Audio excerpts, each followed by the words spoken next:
തിരുവചനം തിരുവചനം.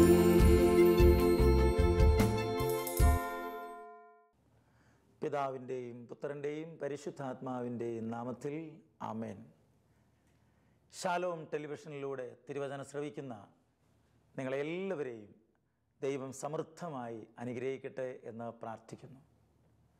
പ്രിയപ്പെട്ട ദൈവമക്കളെ, ഞാനിന്ന് യുവതീ-യുവാക്കന്മാരോട് കർത്താവ് ചില സന്ദേശങ്ങൾ നൽകുകയാണ്. യോഹന്നാൻ ശ്ലീഹ യുവതീ-യുവാക്കന്മാർക്ക് നൽകുന്ന ഒരു സന്ദേശം 1 യോഹന്നാൻ 2-ാം അധ്യായം 14-ാം വാക്യത്തിൽ നാം വായിക്കുകയാണ്. യുവാക്കന്മാരെ, ഞാൻ നിങ്ങൾക്ക് എഴുതുന്നു, നിങ്ങൾ ശക്തന്മാരാണ്, ദൈവത്തിൻ്റെ വചനം നിങ്ങളിൽ വസിക്കുന്നു, നിങ്ങൾ ദുഷ്ടനെ ജയിക്കുകയും ചെയ്തിരിക്കുന്നു. തിരുവചനം ശ്രദ്ധിക്കണമേ. യുവാക്കന്മാരെ, ഞാൻ നിങ്ങൾക്കെഴുതുന്നു, നിങ്ങൾ ശക്തന്മാരാണ്. യുവാക്കന്മാർ എന്തുകൊണ്ടാണ് ശക്തന്മാരായി തീരുന്നത്?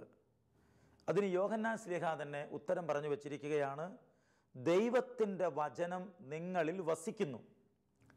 അപ്പോൾ യുവാക്കന്മാർ ശക്തന്മാരായി തീരുന്നത് ദൈവത്തിൻ്റെ വചനം ഉള്ളിൽ സ്വീകരിക്കുമ്പോഴാണ്. സങ്കീർത്തനം 119 നമ്മൾ വായിക്കുന്നുണ്ട്, യുവാവ് തൻ്റെ മാർഗം എങ്ങനെ നിർമ്മലമായി കാത്തു സൂക്ഷിക്കും. യുവതി തൻ്റെ മാർഗം എങ്ങനെ നിർമ്മലമായി കാത്തു സൂക്ഷിക്കും? അങ്ങയുടെ വചനമനുസരിച്ച് വ്യാപരിച്ചുകൊണ്ട്.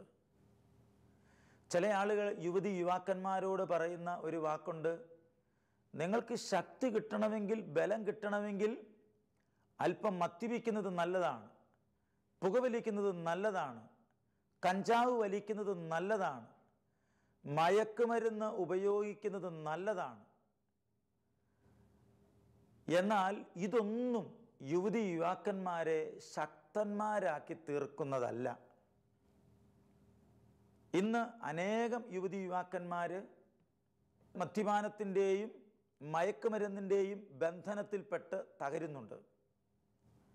എന്നാൽ അനേകം യുവാക്കന്മാർ ഇന്ന് ഉണർവോടെ പ്രാർത്ഥിക്കുന്നുണ്ട്.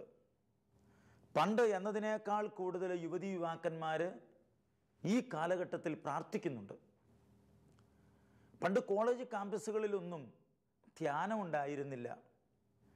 കുട്ടികൾക്ക് വേണ്ടി സെപ്പറേറ്റ് ധ്യാനമന്ദിരങ്ങളിൽ പോലും ഉണ്ടായിരുന്നില്ല.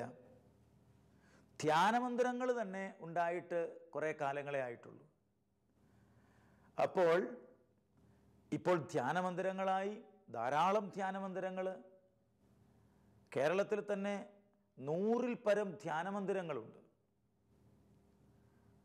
40 വർഷം മുമ്പ് ഇത്രയും ധ്യാനമന്ദിരങ്ങൾ ഉണ്ടായിരുന്നില്ല. ഇന്ന് കൊച്ചുകുട്ടികൾക്ക് പോലും ധ്യാനം. ബൈബിൾ നഴ്സറി എന്ന് പറഞ്ഞ് കൊച്ചു കുഞ്ഞുങ്ങളെ വചനം പഠിപ്പിക്കുന്നു. ക്രിസ്ത്യൻ ധ്യാനമുണ്ട്, ജസ്റ്റീൻ ധ്യാനമുണ്ട്, യുവാക്കന്മാർക്ക് വേണ്ടിയുള്ള യുവജന ധ്യാനങ്ങളുണ്ട്. പല പേരുകളിലും യുവജന ധ്യാനങ്ങൾ അനേക സ്ഥലങ്ങളിൽ നടത്തുന്നു. ഇന്ന് അനേകം യുവാക്കന്മാർ കർത്താവിനോട് ചേർന്ന് പ്രവർത്തിക്കുകയാണ്. കോളേജ് ക്യാമ്പസുകളിൽ ഉച്ച സമയത്ത് വട്ടത്തിലിരുന്ന് ജപമാല ചെല്ലുന്ന യുവാക്കന്മാരുണ്ട്.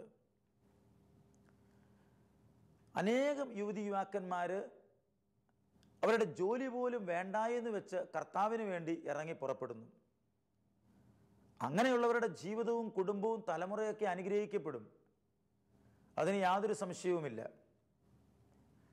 കർത്താവിന് വേണ്ടി ജീവിക്കുന്ന, തമ്പുരാന് വേണ്ടി ജീവിക്കുന്ന വ്യക്തികളെ കളിയാക്കുന്നവരൊക്കെയുണ്ട്.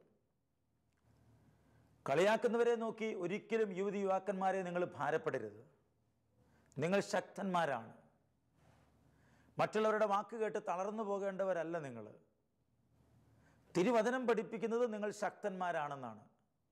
നിങ്ങൾക്ക് ശക്തിയില്ല എന്ന് പഠിപ്പിക്കുന്നത് സാത്താനാണ്. ഇപ്പം ദൈവത്തിൻ്റെ ആത്മാവും ദൈവത്തിൻ്റെ വചനവും നമ്മുടെ ഉള്ളിൽ ഉള്ളതുകൊണ്ടാണ് നമ്മൾ ശക്തന്മാരായി തീർന്നിരിക്കുന്നത്. എന്നിട്ട് യോഹന്നാൻ ശ്ലീഹ ഇങ്ങനെ പറഞ്ഞിരിക്കുകയാണ്, നിങ്ങൾ ദുഷ്ടനെ ജയിക്കുകയും ചെയ്തിരിക്കുന്നു. ശക്തന്മാരാണ്, ദൈവവചനം നിങ്ങളുടെ ഉള്ളിലുണ്ട്, നിങ്ങൾ ദുഷ്ടനെ ജയിക്കുകയും ചെയ്തിരിക്കുന്നു. ഇപ്പം ദൈവത്തിൻ്റെ ശക്തി അത് പരിശുദ്ധാത്മാവ് തന്നെയാണ്. ഈ പരിശുദ്ധാത്മാവിൻ്റെ അഭിഷേകം പ്രാപിച്ച് തമ്പുരാൻ്റെ വചനം ഉള്ളിൽ സ്വീകരിച്ചിരിക്കുന്ന ഒരു യുവാവിന്, ഒരു യുവതിക്ക് ദുഷ്ടനെ നശിപ്പിക്കാൻ യാതൊരു പാടുമില്ല, ചെകുത്താനെ പരാജയപ്പെടുത്താൻ യാതൊരു ബുദ്ധിമുട്ടുമില്ല. വചനമുള്ള ഒരു വ്യക്തിയുടെ അരികിലേക്കും സാത്താന് ധൈര്യപൂർവ്വം കടന്നു വരാനായിട്ട് പറ്റുകയില്ല. കാരണം വചനം ഉപയോഗിച്ചാണ് യേശുക്രിസ്തു സാത്താനെ പുറത്താക്കുന്നത്. വചനത്തിന് മുമ്പിൽ സാത്താൻ പരാജയപ്പെടുകയാണ്. തമ്പുരാൻ്റെ വചനത്തിന് മുമ്പിൽ തിന്മയുടെ ശക്തികൾ പരാജയപ്പെടുന്നു. അനേകം ധ്യാനമന്ദിരങ്ങളിൽ ഒരാഴ്ച വന്നിരുന്ന് ദൈവത്തിൻ്റെ വചനം മനുഷ്യൻ കേൾക്കുന്നു. ഈ വചനം കേട്ട് കേട്ട് കേട്ട് ലോകത്തിൻ്റെ പാഴ്വചനങ്ങളെല്ലാം ഹൃദയത്തിൽ നിന്ന് മാറിപ്പോകുന്നു. മദ്യപാനം നല്ലതാണെന്ന് പറയുമ്പോൾ മദ്യപാനി ദൈവരാജ്യത്തിൽ പ്രവേശിക്കില്ല എന്നുള്ള ദൈവവചനം കിട്ടിക്കഴിയുമ്പോൾ മദ്യപാനം നല്ലതാണെന്ന് ലോകം പറഞ്ഞ പാഴ്വചനം ഇല്ലാതായിത്തീരും. ഒരു വ്യക്തി ഏതെങ്കിലും ദുശീലത്തിൽ നിന്ന് വിടുതൽ പ്രാപിക്കാത്തതിൻ്റെ കാരണം അയാൾക്ക് ആവശ്യമായ വചനം കിട്ടാത്തത് കൊണ്ടാണ്. അതുകൊണ്ട് അയാളെ ഏതെങ്കിലും ധ്യാനത്തിൽ പങ്കെടുപ്പിക്കുക എന്നതാണ് ഏറ്റവും പ്രധാനപ്പെട്ട കാര്യം. 100-ൽ പരം ധ്യാനമന്ദിരങ്ങൾ കേരളത്തിലുണ്ടെന്ന് ഞാൻ പറഞ്ഞല്ലോ. അപ്പം ഏതെങ്കിലും ഒരു ധ്യാനമന്ദിരത്തിൽ, ഇനി ഒരു ധ്യാനമന്ദിരത്തിലേക്കും പോകാൻ പറ്റാത്ത ആളുകൾക്കാണ് ഈ ഷാലോൺ ടി വിയിലൂടെ തിരുവചനം നമുക്ക് കേൾക്കാനായിട്ട് പറ്റുന്നത്. ധാരാളം ആത്മീയ ചാനലുകളുണ്ട് പ്രിയരെ. ആ ചാനലുകളിലൂടെ കർത്താവിൻ്റെ തിരുവചനം നമുക്ക് ശ്രവിക്കാനായിട്ട് പറ്റും. ഡിവൈൻ ധ്യാനമന്ദിരത്തിൽ നിന്ന് ഗുഡ്നസ് ടി വിയിലൂടെ കർത്താവിൻ്റെ തിരുവചനം കേൾക്കുന്ന ആളുകളുണ്ട്. നമുക്ക് കർത്താവിൻ്റെ തിരുവചനം സ്വീകരിച്ച് വളരാനായിട്ട് പറ്റുക. ഈ വചനം കേൾക്കുമ്പോൾ തന്നെ നമ്മൾ ശ്രദ്ധിക്കേണ്ട വളരെ പ്രധാനപ്പെട്ട ഒരു കാര്യമുണ്ട്. ഈ വചനം കേട്ടുകൊണ്ടിരിക്കുമ്പോൾ, ഈ ടി വിയിലൂടെ വചനം കേട്ടാലും നമ്മുടെ കയ്യിൽ ഒരു പേനായും ഒരു കടലാസും ഉണ്ടെങ്കിൽ ആ പറയുന്ന വചനങ്ങൾ ഒന്ന് കുറിച്ചെടുത്ത് ആ വചനം മുഴുവനായിട്ടൊരു ബുക്കിലേക്ക് എഴുതി ഇടയ്ക്കിടയ്ക്ക് ആ വചനം ഒന്ന് ആവർത്തിച്ച് പറഞ്ഞ് ജപമാലയൊക്കെ ചെല്ലുമ്പോൾ ഒരു വചനം ചേർത്ത് പറഞ്ഞ് പ്രാർത്ഥിച്ച് ആ വചനം ഹൃദിസ്ഥമാക്കുക. അങ്ങനെ വചനം ഉള്ളിൽ നിറഞ്ഞു കഴിഞ്ഞാൽ നമുക്കൊരാവശ്യം വരുമ്പോൾ ഈ ദൈവവചനം ഉയർന്നു നിൽക്കും. ദൈവവചനമാണ് നമ്മളെ ജീവിക്കാൻ സഹായിക്കുന്നത് പോലും. യെശയ്യാ പ്രവാചകന്റെ പുസ്തകത്തിൻ്റെ 55:3 എൻ്റെ അടുക്കൽ വന്ന് എൻ്റെ വാക്ക് കേൾക്കുവിൻ, നിങ്ങൾ ജീവിക്കും. ഇപ്പം നമ്മൾ ജീവിക്കാൻ സഹായിക്കുന്നതാണ് ദൈവത്തിൻ്റെ വചനം എന്ന് പറയുന്നത്. അതുകൊണ്ട് പ്രിയപ്പെട്ട ദൈവമക്കളെ, യുവതി യുവാക്കന്മാർ വിശുദ്ധിയിലും കൃപയിലും അഭിഷേകത്തിലും വളരുന്നത് ദൈവത്തിൻ്റെ വചനം ഉള്ളിൽ സ്വീകരിക്കുന്നത് കൊണ്ടാണ്. ലോകത്തിലുള്ള പലതിൻ്റെയും പിന്നാലെ നാം സഞ്ചരിക്കാം. അങ്ങനെ സഞ്ചരിച്ചാൽ അത് നമുക്ക് സന്തോഷം തരുന്നുണ്ട് എന്ന് നമുക്ക് തോന്നിയെന്നും വരാം. സഭാപ്രസംഗൻ്റെ പുസ്തകം 12:1 പറയുകയാണ്, ഒന്നിലും സന്തോഷം തോന്നുന്നില്ല എന്ന് നീ പറയുന്ന ദുർദിനങ്ങളും വർഷങ്ങളും ആഗമിക്കും മുമ്പ് യൗവനകാലത്ത് സ്രഷ്ടാവിനെ സ്മരിക്കുക. യൗവനത്തിൽ തന്നെ ദൈവത്തെ സ്മരിച്ചാൽ, ദൈവത്തിൻ്റെ വചനം നമ്മുടെ ഉള്ളിൽ കിട്ടിക്കഴിഞ്ഞാൽ നമുക്ക് പിന്നെ മുന്നോട്ട് പോകാനായിട്ട് എളുപ്പമുണ്ട്. ഇത് യൗവനത്തിൽ വചനം നമുക്ക് കിട്ടുന്നില്ല.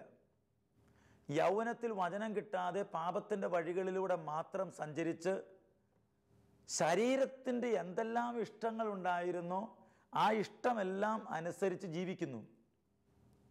അങ്ങനെ ജീവിച്ചതിന് ശേഷം ഏതെങ്കിലും ഒരാളെ വഴിയിൽ നിന്ന് കിട്ടുന്നതിനെ കല്യാണം കഴിക്കുന്നു. വചനമില്ലാത്തവരാണല്ലോ പ്രേമിച്ചും മറ്റുമൊക്കെ കല്യാണം കഴിക്കുന്നത്. ഏത് മതത്തിൽപ്പെട്ട വ്യക്തിയാണെങ്കിലും കുഴപ്പമില്ല എന്ന് കരുതി വിവാഹം കഴിക്കുന്നത്. അങ്ങനെ കല്യാണം കഴിച്ചതിന് ശേഷം തകർന്ന ഒരു അന്തരീക്ഷമല്ലേ. വെറും ആസക്തിയുടെ ബന്ധനത്തിൽ നിന്ന് വിവാഹ ജീവിതത്തിലേക്ക് കടന്നു വന്ന് തകർന്നു പോകുന്ന കുടുംബങ്ങൾ. നമ്മളെ വിശുദ്ധിയിൽ ജീവിച്ചാൽ മാത്രമാണ് നമ്മുടെ മക്കൾ വിശുദ്ധിയിൽ ജീവിക്കുക, നമ്മുടെ തലമുറ വിശുദ്ധരായി തീരുക.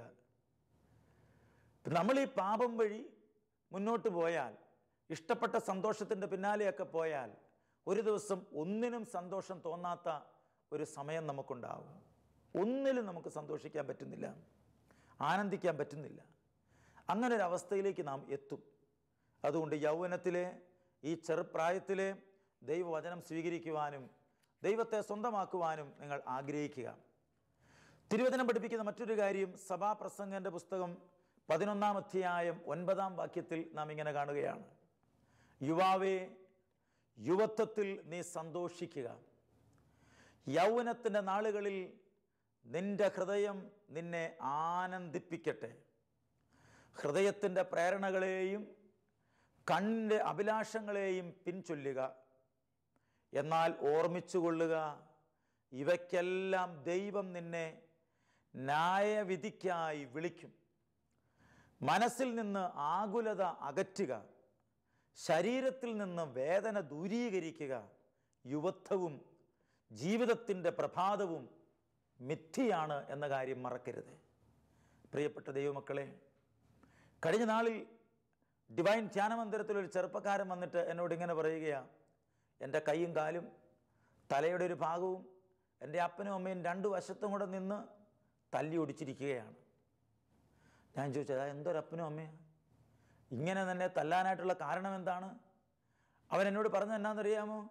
അവനൊരു ബ്ലാക്ക് മാസിൽ പോയി പങ്കെടുത്തു. ചെകുത്താൻ വർഷിപ്പുകാരുടെ ഇടയിൽ ചെകുത്താനെ ആരാധിക്കുന്നവരുടെ ഗ്രൂപ്പിൽ അവൻ പെട്ടു.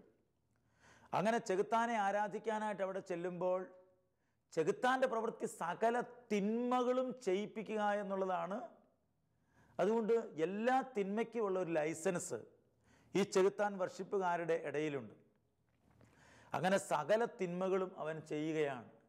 അവിടെ ചെല്ലുന്നു, മദ്യപിക്കാം, വ്യഭിചാരം ചെയ്യാം, ഏതു പാപവും ചെയ്യാം, സകല മ്ലേച്ഛതകളും ചെയ്യാം. പുരുഷനും പുരുഷനുമായി പാപം ചെയ്യുന്നു, സ്ത്രീയും സ്ത്രീയുമായി പാപം ചെയ്യുന്നു, സ്ത്രീയും പുരുഷനും പാപം ചെയ്യുന്നു. അങ്ങനെ മദ്യപിക്കുന്നു, പല പാപങ്ങളും ചെയ്യുന്നു.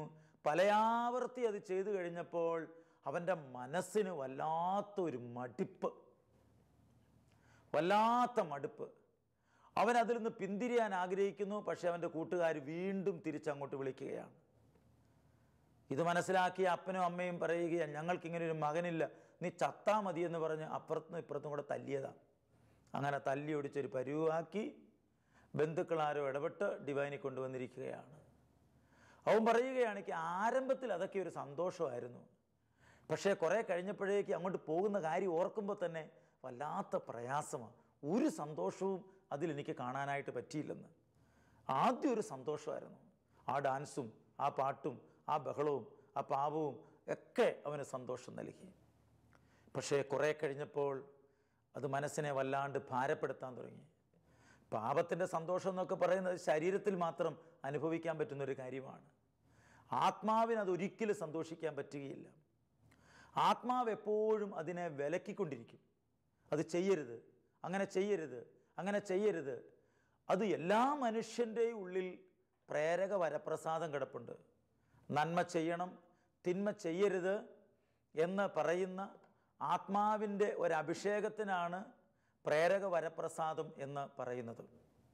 അതുകൊണ്ട് പ്രിയപ്പെട്ട ദൈവമക്കളെ, ആത്മാവിൻ്റെ പ്രേരണകളെയാണ് നാം പിൻചെല്ലേണ്ടത്. അതുകൊണ്ട് ദൈവത്തിൻ്റെ വചനം നമ്മുടെ ഉള്ളിൽ സൂക്ഷിക്കണം. ഞാൻ നേരത്തെ പറഞ്ഞതുപോലെ സങ്കീർത്തനം 119:9 പറഞ്ഞതുപോലെ, യുവാവ് തൻ്റെ മാർഗം എങ്ങനെ നിർമ്മലമായി കാത്തു സൂക്ഷിക്കും? അങ്ങയുടെ വചനമനുസരിച്ച് വ്യാപരിച്ചുകൊണ്ട്. അതുകൊണ്ട് പ്രിയപ്പെട്ട ദൈവമക്കളെ, തിരുവചനം നമ്മോട് പറയുന്ന വളരെ പ്രധാനപ്പെട്ട ഒരു കാര്യമുണ്ട്. റോമാക്കാർക്ക് എഴുതിയ ലേഖനത്തിൻ്റെ 12-ാം അധ്യായം യുവതി യുവാക്കന്മാരോടായിട്ട് കർത്താവ് പറയുകയാണ്, നിങ്ങളുടെ ശരീരങ്ങളെ വിശുദ്ധവും ദൈവത്തിന് പ്രീതികരവുമായ സജീവ ബലിയായി സമർപ്പിക്കണം. ഇതായിരിക്കണം നിങ്ങളുടെ യഥാർത്ഥമായ ആരാധന. യഥാർത്ഥ ആരാധന എന്ന് പറയുന്നത് ശരീരത്തിൻ്റെ സുഖത്തിന് വേണ്ടി നടക്കുന്നതല്ല, ശരീരത്തെ ദൈവത്തിന് സമർപ്പിക്കുന്നതാണ്. പൗലോസ്ലീഹ പറയുന്നു, നമ്മുടെ ശരീരത്തെ ക്രിസ്തുവിനോടുകൂടെ ക്രൂശിക്കാനുള്ളതാണ് എന്ന്. ജഡത്തെ അതിൻ്റെ എല്ലാ വികാരങ്ങളോടും മോഹങ്ങളോടും കൂടെ ക്രൂശിക്കാനാണ് പൗലോസ്ലീഹ ഗലാത്യർക്ക് എഴുതിയ ലേഖനത്തിൽ നമ്മെ ഓർപ്പിക്കുന്ന ഏറ്റവും പ്രധാനപ്പെട്ട കാര്യം. ഒരു ക്രൂശീകരണത്തിൻ്റെ ജീവിതം നയിക്കാൻ തയ്യാറായാൽ നമ്മുടെ ജീവിതം അനുഗ്രഹിക്കപ്പെടുകയാണ്. വിവാഹ ജീവിതത്തിലേക്കൊക്കെ നമ്മൾ പ്രവേശിക്കുമ്പോൾ പ്രിയപ്പെട്ട യുവതി യുവാക്കന്മാരെ, നമുക്ക് നൽകാനുള്ളത് പരിശുദ്ധമായൊരു ശരീരമാണ്. കുറച്ച് പണമോ സ്വർണമോ ഇഷ്ടം പോലെ ഭക്ഷണമോ വണ്ടിയോ ഒന്നുമല്ല നമുക്ക് സമ്മാനിക്കാനുള്ളത്. നമുക്ക് ജീവിത പങ്കാളിക്ക് സമ്മാനിക്കാനുള്ളത് വിശുദ്ധമായൊരു ശരീരമാണ്, പരിശുദ്ധമായൊരു ശരീരമാണ്. പരിശുദ്ധമായൊരു ശരീരം നമ്മൾ സമർപ്പിക്കുന്നില്ല എങ്കിൽ, അശുദ്ധിയുടെ ശരീരമാണ് സമർപ്പിക്കുന്നതെങ്കിൽ അതിൽ നിന്ന് ലഭിക്കുന്ന കുഞ്ഞുങ്ങൾ പോലും അശുദ്ധിയുടെ കുഞ്ഞുങ്ങളെ ജനിക്കുകയുള്ളൂ. ആ കുഞ്ഞുങ്ങൾ വളർന്നു വന്നു കഴിഞ്ഞാൽ ഒരിക്കലും നമുക്ക് സമാധാനം തരികയില്ല, ഒരിക്കലും സമാധാനം തരികയില്ല. അതുകൊണ്ട് ഈ ലോകത്തിൽ നമ്മൾ ജീവിച്ചിരിക്കുമ്പോൾ നമ്മുടെ ഇഷ്ടമനുസരിച്ച് നമ്മൾ സഞ്ചരിക്കരുത്. അതാണ് ബൈബിൾ പറഞ്ഞത്, നീ ഇഷ്ടമനുസരിച്ച് സഞ്ചരിക്കൂ, പക്ഷെ എന്തിനും നീ കണക്ക് കൊടുക്കേണ്ടതായിട്ട് വരും. തമ്പുരാൻ്റെ സന്നദ്ധിയിൽ കണക്ക് കൊടുത്തേ പറ്റുകയുള്ളൂ. അതുകൊണ്ട് ഇഷ്ടമുള്ളതുപോലെ ജീവിച്ചിട്ട് ദൈവത്തിൽ നിന്ന് എല്ലാ അനുഗ്രഹവും ലഭിക്കും എന്ന് നാം ഒരിക്കലും കരുതിയേക്കരുത്. ബൈബിൾ പറയുന്നുണ്ട്, 2 തിമോത്തി 2-ാം അധ്യായം 23-24 വാക്യങ്ങളിലൊക്കെ നമ്മൾ കാണുന്നത് ഇങ്ങനെയാണ്: യുവസഹജമായ മോഹങ്ങളിൽ നിന്ന് ഓടി അകലുക. യുവസഹജമായൊരു മോഹമുണ്ട്, അതിൽ നിന്ന് ഓടി അകലണം. ബോധപൂർവം നമ്മൾ അത് വേണ്ട എന്ന് വയ്ക്കണം. വേണ്ട എന്ന് തീരുമാനമെടുക്കുമ്പോൾ തന്നെ പരിശുദ്ധാത്മാവ് നമ്മളെ സഹായിക്കും. എന്നിട്ട് പറയുകയാണ്, പരിശുദ്ധമായ ഹൃദയത്തോടെ കർത്താവിനെ വിളിക്കുന്നവരോട് ചേർന്ന്. ആരുടെ കൂടെയാണ് നിങ്ങൾ നിൽക്കേണ്ടത്? പരിശുദ്ധമായ ഹൃദയത്തോടെ കർത്താവിനെ വിളിക്കുന്നവരോട് ചേർന്ന് നീതി, വിശ്വാസം, സ്നേഹം, സമാധാനം എന്നിവയിൽ ലക്ഷ്യം വയ്ക്കുക. എന്തിലാണ് നമ്മൾ ലക്ഷ്യം വെച്ചിരിക്കുന്നത്? എന്തിലാണ് നാം ലക്ഷ്യം വെച്ചിരിക്കുന്നത്? മൂഢവും ബാലിശവുമായ വാദപ്രതിവാദങ്ങളിൽ ഏർപ്പെടരുത്. അവ കലഹങ്ങൾക്ക് ഇടയാക്കുമെന്ന് നിങ്ങൾക്കറിയാമല്ലോ. കർത്താവിൻ്റെ ദാസൻ കലഹപ്രിയനായിരിക്കരുത്. എല്ലാവരോടും സൗമ്യതയുള്ളവനും യോഗ്യനായ ഒരധ്യാപകനും ക്ഷമാശീലനുമായിരിക്കണം. പ്രിയ മകനെ, മകളെ, നീ ഒരു നല്ല കൃപയുള്ള അഭിഷേകമുള്ള ഒരു വ്യക്തിയായി ജീവിക്കണമെന്ന് ദൈവം ആഗ്രഹിക്കുന്നുണ്ട്. നമ്മുടെ ഭാവി ഭംഗിയാകണം എന്ന് നിങ്ങൾ ആഗ്രഹിക്കുന്നുവെങ്കിൽ ചെയ്യേണ്ട ഒരൊറ്റ കാര്യമുള്ളൂ. സുഭാഷിതം 23:17 പറയുകയാണ്, എപ്പോഴും ദൈവഭക്തിയിൽ ഉറച്ചു നിൽക്കുക, തീർച്ചയായും നിനക്കൊരു ഭാവിയുണ്ട്. ഇരുളടഞ്ഞു പോയൊരു ജീവിതമല്ല ദൈവം നിനക്ക് തന്നിരിക്കുന്നത്, നിനക്കൊരു ഭാവിയുണ്ട്. അതുകൊണ്ട് എന്ത് ചെയ്യണം? ദൈവഭക്തിയിൽ ഉറച്ചു നിൽക്കണം. ദൈവഭക്തിയിൽ യുവാവേ, യുവതി, നീ ഉറച്ചു നിൽക്കാനായിട്ടുള്ള ഒരു മാർഗം, സാധിക്കുന്ന എല്ലാ ദിവസവും വിശുദ്ധ കുർബാനയിൽ പങ്കെടുക്കുക. വ്യക്തിപരമായി ഒരു ജപമാല ചൊല്ലി പ്രാർത്ഥിക്കുക. അങ്ങനെ പ്രാർത്ഥിച്ചു കഴിഞ്ഞാൽ വിശുദ്ധിയിൽ വളരാൻ പരിശുദ്ധ അമ്മ നമ്മളെ സഹായിക്കും. അമ്മയുടെ കാപ്പയ്ക്കുള്ളിൽ നമ്മളെ കാത്തുകൊള്ളും. അതുപോലെ തന്നെ എല്ലാ ദിവസവും ബൈബിള് ഒരു ചെറിയ ഭാഗം വായിക്കുക. ബൈബിള് വായിച്ച് ഉറങ്ങുക. രാവിലെ ഉണർന്നെഴുന്നേൽക്കുമ്പോഴും ബൈബിളിൻ്റെ ഒരു ചെറിയ പോർഷൻ വായിക്കുക. അങ്ങനെ വചനം വായിച്ച് നമ്മൾ ഉറങ്ങുന്നു. വചനം വായിച്ചുകൊണ്ട് തന്നെ ജീവിതം ആരംഭിക്കുന്നു, പ്രഭാതം ആരംഭിക്കുന്നു. അങ്ങനെ ദൈവവചനത്തിൽ അധിഷ്ഠിതമായ ഒരു ജീവിതം നയിക്കുമ്പോൾ നമ്മുടെ ജീവിതത്തിൽ അനുഗ്രഹമാണ്. കർത്താവ് കൂടുതൽ കൃപ നമ്മുടെ മേൽ വർഷിക്കും. നിന്റെ പ്രതീക്ഷയ്ക്ക് ഭംഗം നേരിടുകയില്ല. ദൈവഭക്തിയിൽ ആശ്രയിക്കുന്ന വ്യക്തിക്ക് പ്രതീക്ഷയ്ക്കൊരിക്കലും ഭംഗം നേരിടുകയില്ല. മകനെ, ശ്രദ്ധിച്ച് കേൾക്കുക, വിവേകം പുലർത്തുക, മനസ്സിനെ നല്ല വഴിക്ക് നയിക്കുകയും ചെയ്യുക. നമുക്ക് സാധിക്കും. നമുക്ക് പറ്റുന്ന കാര്യമാണ് ദൈവം പറയുന്നത്. നമുക്ക് പറ്റാത്ത ഒരു കാര്യവും ദൈവം പറയുന്നില്ല. അതുകൊണ്ട് പ്രിയപ്പെട്ട ദൈവമക്കളെ, നമ്മുടെ ജീവിതത്തെ വിശുദ്ധിയിൽ നമ്മൾ കാത്തു സൂക്ഷിക്കണം. പഴയ നിയമത്തിൽ പൂർവ്വ ജോസഫിനെ പാപം ചെയ്യാൻ വേണ്ടി പൊത്തിഫാറിൻ്റെ ഭാര്യ നിർബന്ധിക്കുമ്പോൾ ആരും അറിയാതെ വേണമെങ്കിൽ അവന് അവളുമായി പാപം ചെയ്യാമായിരുന്നു. അവനവിടെ ജോലി തുടരാമായിരുന്നു. ആ ജോലി ഒരിക്കലും നഷ്ടപ്പെടുമായിരുന്നില്ല. കാരാഗൃഹത്തിൽ കിടക്കേണ്ടതായിട്ട് വരുമായിരുന്നില്ല. പക്ഷേ ആ യുവാവായ ജോസഫ് അവളുമായി പാപം ചെയ്യാനായിട്ട് തയ്യാറായില്ല. ദാനിയേലിൻ്റെ പുസ്തകത്തിൽ സൂസന്ന എന്നു പേരായ ഒരു ചെറുപ്പക്കാരി, അവള് ന്യായാധിപന്മാരുമായി പാപം ചെയ്തില്ല എന്ന ഒറ്റ കാരണത്താലാണ് അവളെ കല്ലെറിയാൻ വേണ്ടി കൊണ്ടുപോകുന്നത്.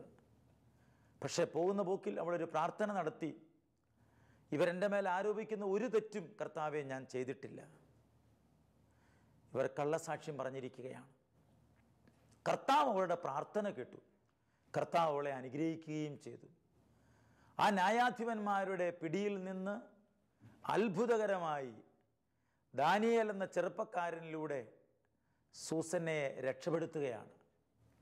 അതുകൊണ്ട് പ്രിയപ്പെട്ട ദൈവമക്കളെ, ദൈവവചനമനുസരിച്ച് നമ്മൾ മുന്നോട്ട് പോയാൽ നമ്മളെ രക്ഷപ്പെടുത്താൻ അനേകം ദാനിയേലുമാരെ ദൈവം ഉയർത്തി നിർത്തും. നമ്മളെ രക്ഷപ്പെടുത്താൻ അനേകം ദാനിയേലുമാരെ ദൈവം ഉയർത്തുന്നുണ്ട്. നമുക്ക് വേണ്ടി ദൈവം പലരെയും മാറ്റി നിർത്തിയിട്ടുണ്ട് നമ്മളെ സഹായിക്കാൻ. തക്ക സമയത്ത് ഇറങ്ങി വന്ന് ഇടപെടാൻ കർത്താവ് അനേകരെ മാറ്റി നിർത്തിയിട്ടുണ്ട്. അതുകൊണ്ട് പ്രിയപ്പെട്ട ദൈവമക്കളെ, നമ്മൾ ചെയ്യേണ്ട ഏറ്റവും പ്രധാനപ്പെട്ട കാര്യം എന്താണ് എന്ന് ചോദിച്ചാൽ ദൈവഭക്തിയിൽ ഉറച്ചു നിൽക്കുക എന്നത് തന്നെയാണ്. സമ്പത്തിൽ നമ്മൾ ആശ്രയിക്കരുത്. എനിക്ക് മതിയാവുവോളം ഉണ്ടെന്ന് നീ പറയുകയും അരുത്. പ്രഭാഷകന്റെ പുസ്തകം 5-ാം അധ്യായം 1-ാം വാക്യം. സ്വന്തം കഴിവിൽ ആശ്രയിച്ച് ഹൃദയ അഭിലാഷങ്ങൾക്കൊത്ത് ജീവിക്കരുത്. നമ്മുടെ കഴിവിൽ ആശ്രയിക്കുന്നു, പിന്നെ ചെയ്യുന്ന കാര്യം എന്താണ്? നമ്മുടെ ഹൃദയാഭിലാഷം അനുസരിച്ച് നമ്മൾ ജീവിക്കുന്നു. ഹൃദയാഭിലാഷങ്ങൾക്കൊത്ത് നിങ്ങൾ ജീവിക്കരുത്. മറ്റൊരു കാര്യം, ആരുണ്ട് എന്നെ നിയന്ത്രിക്കാൻ എന്നും നീ പറയരുത്. യുവാക്കന്മാരായിരിക്കുന്ന കാലഘട്ടത്തിൽ ഉണ്ടാകുന്ന ഒരു ചിന്ത ഇതാണ്: ആരും എന്നെ നിയന്ത്രിക്കേണ്ട, എനിക്ക് കാര്യങ്ങളൊക്കെ അറിയാം എന്നുള്ള ചിന്ത അറിയാതെ നമ്മുടെ മനസ്സിലേക്ക് കടന്നു വരാനായിട്ട് സാധ്യതയുണ്ട്. സാത്താനാണ് ഈ ചിന്തയൊക്കെ നമ്മുടെ ഉള്ളിൽ കൊണ്ടുവന്ന് തരുന്നത്. അതനുസരിച്ച് നമ്മൾ പെരുമാറിയാൽ നമ്മൾ തകർന്നു പോകും. കർത്തൃകോപം സാവധാനമേ വരൂ. ക്ഷമിക്കുമെന്നോർത്ത് വീണ്ടും വീണ്ടും പാപം ചെയ്യരുത്. കർത്താവ് നിന്നെ ശിക്ഷിക്കും, തീർച്ച. വീണ്ടും പ്രഭാഷകന്റെ പുസ്തകം 25:3 പറയുകയാണ്: യൗവനത്തിൽ സമ്പാദിക്കാൻ കഴിയാത്ത നിനക്ക് വാർദ്ധക്യത്തിൽ എന്ത് നേടാൻ കഴിയും? 10 വചനം സ്വീകരിക്കാൻ പറ്റുന്ന ഈ പ്രായത്തിൽ ദൈവത്തിൻ്റെ വചനം സ്വീകരിക്കുന്നില്ല എങ്കിൽ പ്രായമാകുമ്പോൾ ദൈവവചനം നമുക്ക് കിട്ടുമോ? ഒരു സഹോദരൻ ചെറുപ്പത്തിൽ തന്നെ പല പാപങ്ങളും ചെയ്ത് ഇന്ന് പ്രായമായി 19 വയസ്സായി കഴിഞ്ഞിരിക്കുന്നു. ഇപ്പോഴത്തെ അവസ്ഥ എന്താണെന്നറിയാമോ? വല്ലാണ്ട് ഭാരപ്പെട്ടുകൊണ്ടിരിക്കുകയാണ്. കഴിഞ്ഞ കാലത്ത് ചെയ്ത പാപത്തിൻ്റെ കുറ്റബോധം ഇപ്പോൾ വേട്ടയാടുകയാണ്. യൗവനത്തിൽ ദൈവഭക്തി അഭ്യസിച്ചിരുന്നുവെങ്കിൽ ഈ പ്രായാധിക്യത്തിൽ സമാധാനത്തോടെ ജീവിക്കാൻ പറ്റുമായിരുന്നു. അതുകൊണ്ട് പ്രിയപ്പെട്ട ദൈവമക്കളെ, ദൈവത്തിൽ ആശ്രയിക്കുകയാണ് നമ്മൾ ചെയ്യേണ്ടത്. അപ്പോൾ ദൈവത്തിൻ്റെ കൃപ നമ്മുടെ മേൽ കടന്നു വരിക തന്നെ ചെയ്യും. പഴയ നിയമത്തിൽ സാംസൺ, ദൈവഭക്തിയിൽ ആശ്രയിച്ചു വളരേണ്ട സാംസൺ ഒരു സ്ത്രീയെ പ്രേമിച്ചു എന്ന തെറ്റാണ് ചെയ്തത്. അത് ആ രാജ്യത്തിന് പോലും ഒരു നാശമായി തീർന്നില്ലേ? അവൻ്റെ കണ്ണുപോലും നഷ്ടപ്പെട്ടു, അവൻ്റെ ആരോഗ്യം നഷ്ടപ്പെട്ടു, അവനെ ബന്ധിച്ചിട്ടു, അവനെ കൊണ്ട് അടിമവേല ചെയ്യിച്ചു. എന്തു കരുത്തനായിരുന്നു സാംസൺ! ആ കരുത്ത് മുഴുവനും നഷ്ടപ്പെട്ടു പോവുകയാണ്. അതുകൊണ്ട് ദൈവം നമുക്ക് തന്ന കരുത്ത്, ആരോഗ്യം നഷ്ടപ്പെടുത്തി കളയരുത്. ഞാൻ ആദ്യം പറഞ്ഞ വചനം യോഹന്നാൻ ശ്ലീഹായുടെ കർത്താവ് പറഞ്ഞത്: യുവാക്കന്മാരെ, നിങ്ങൾ ശക്തരാണ്, കാരണം ദൈവത്തിൻ്റെ വചനം നിങ്ങളുടെ ഉള്ളിൽ വസിക്കുന്നു. നിങ്ങൾ ലോകത്തെ ജയിക്കുകയും ചെയ്തിരിക്കുന്നു.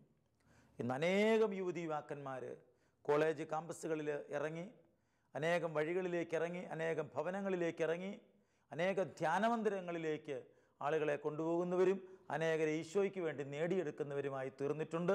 അങ്ങനെ കർത്താവിന് വേണ്ടി ജീവിക്കുന്ന യുവാക്കന്മാരോടുകൂടെ നമുക്ക് ചേരാം. സാത്താനെ ആരാധിക്കുന്നവരുടെ കൂടെ നമ്മൾ ചേരരുത്, ആ ഗ്രൂപ്പിലേക്ക് പോകരുത്. അതിൽ നിന്ന് കിട്ടുന്ന ഒന്നുമല്ല എന്ന് അനുഭവിച്ചിട്ടുള്ളവർ വന്ന് പറയുന്നു. അതുകൊണ്ട് ബോധപൂർവം നമുക്കതിൽ നിന്നെല്ലാം വിട്ടുനിൽക്കാം. കർത്താവിൻ്റെ കൃപയിൽ നമുക്ക് വളരാം, ദൈവത്തിൽ ആശ്രയിക്കാം, വിശുദ്ധ ജീവിതം നമുക്ക് നയിക്കാം. പ്രിയരെ, നമുക്ക് പ്രാർത്ഥിക്കാം.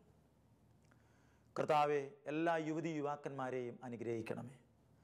തിരുവചനം ശ്രവിക്കുന്നവരെയും ശ്രവിക്കാത്തവരെയും യുവാക്കന്മാരെ അനുഗ്രഹിക്കണമേ. അവരുടെ ആവശ്യങ്ങളിലേക്കെല്ലാം കടന്നു ചെല്ലണമേ. ശരീരത്തെ ദൈവത്തിന് സമർപ്പിച്ച വിശുദ്ധിയിൽ ജീവിക്കാനുള്ള കൃപ എല്ലാ യുവാക്കന്മാർക്കും കൊടുക്കണമേ എന്ന് പ്രാർത്ഥിക്കുന്നു. അനേകം ദൈവ ശുശ്രൂഷകരെ അവിടുന്ന് വാർത്തെടുക്കണമേ.